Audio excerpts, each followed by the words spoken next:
Hi, I recently acquired a Volantex Ranger 2000 electric glider from one of my friends in the club who let me have it for a song. It had barely been used and I was willing to give it a go. I'd never flown a 2-metre electric glider before, so I was a little bit concerned about how it would go.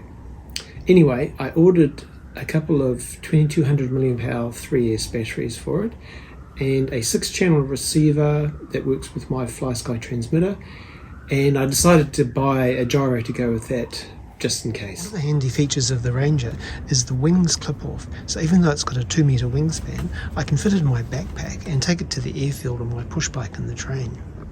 To access the radio gear, this cover just pops off, and I've positioned the gyro there and the receiver next to it there. The ESC's back further inside, and in order to get the centre of gravity to work with my 220 mAh batteries, I have used this piece of foam which allows me to put the battery right at the front of the fuselage, and then the foam just holds it in place, and that way the centre of gravity balanced. I noticed Ron had put a little bit of a lead sinker in there as well, but so there is an issue with getting the centre of gravity right. The Ranger also comes with an optional foam cover which allows you to put an FPV camera, mount that on the front, and there's also a space at the back for a rear FPV camera. So down the track I might invest in getting one of those to add some spice to my videos. Here's one of the wings of the Ranger. I've got ailerons on the outside, nice big ailerons, and a nice generous flap. I've never had flaps before, so I think that'll be useful for landings. So this wingspan, one wing, is equivalent to the entire wingspan of my EPP Spirit, which looks a bit like a dinky toy by comparison. So once you get to the airfield, you just connect up the ailerons and the flaps, and then slide the wing on with 2 rods, and the wings just clip on in place. So it's really easy to set up. Earlier this week we had ideal flying conditions out at Caulfield, so I headed out there with my Ranger 2000 to see how it would fly. I was really nervous because I'd never flown such a heavy or large plane before.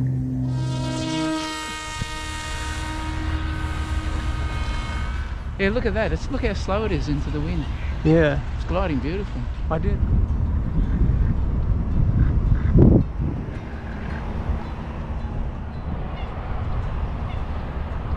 Landing.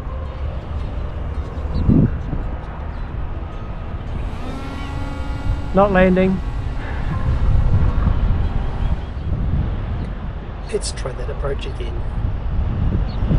Landing.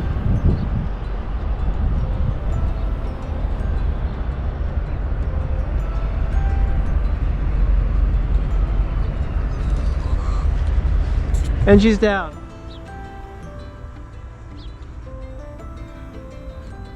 Okay, we just settle down up in the air, just get the feel of it. Need to use a little bit of rudder sometimes to make it turn. It's that gentle breeze up there. Just throttling back to about a 1/3 throttle. Once I get up there, it seems to just want to glide. Try a loop. Oh yeah, it loops nicely. Try a barrel roll. Very slow barrel roll. Whoa. Okay, we've got full flaps on, no throttle. But gee, it glides for ages. Is that motor off? Yeah. Oh, that's amazing. It's going up. I thought you were throttling up. No. It's not coming down. No, it's staying up. That's fantastic. Is this throttle off? Yeah. And is it prop spinning now? I think so. Yeah, so it's actually causing drag. Yeah, it is. Yeah. So this is flaps now, is it? Yeah. You see how slow it is? Yeah. It's fantastic.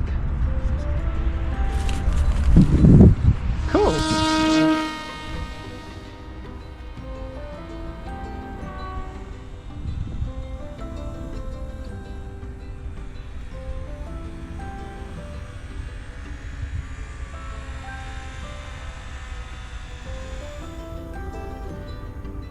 Landing.